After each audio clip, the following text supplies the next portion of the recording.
Hi guys, a day in my life. Medyo nilalagnat nga ang first one. Pero lalabas pa din tayo. Kasi walang makakapigil sa atin kahit umuulan sa labas.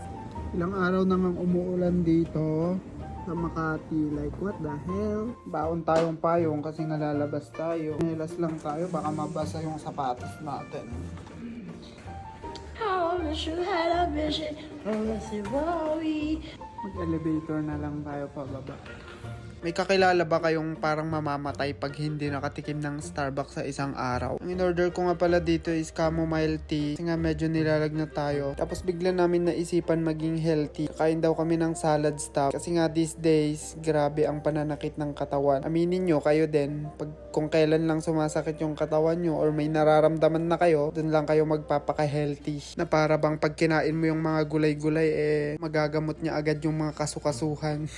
Maglalakad nga lang tayo papunta sa may salad stop kasi nga malapit lang naman siya sa amin. Hindi ko nga alam kung ano orderin ko dito. Kaya yaso na lang yung nasabi ko. Yaso wrap nga yung binili namin. Yung kasama ko, Fusilli. 400 plus nga pala isa nun. Sobrang mahal. Kaya mag-alala pa, minsan-minsan lang namin ito matitikman. Kaya pagbigyan nyo na kami. 300 something ata yung pinakamura nila dito. Pero alam mo ba, bago ka magpaka-healthy, magpayaman ka muna. Kasi nga napansin nyo ba, na yung mga healthy foods, yun pa talaga yung mga mahal. Like yung mga salads, yogurt. Pag nakita mo yung presyo, parang wag na lang bumili day. Yung presyo pang isang araw na sahod mo na. Anyways, itong salad stuff, masarap talaga siya. Lalo na kung may dressing. Medyo matagal nga yung pag-aantay namin dito. Like mga 30 minutes. Kaya imbis na magda-dine-in kami, nag-take out na lang namin. Sobrang dami kasing nag-order sa Foodpanda, Grab nila. Kaya matagal talaga yung pag-aantay mo. Nag-grocery na nga lang din kami saglit kasi wala na nga kaming makain.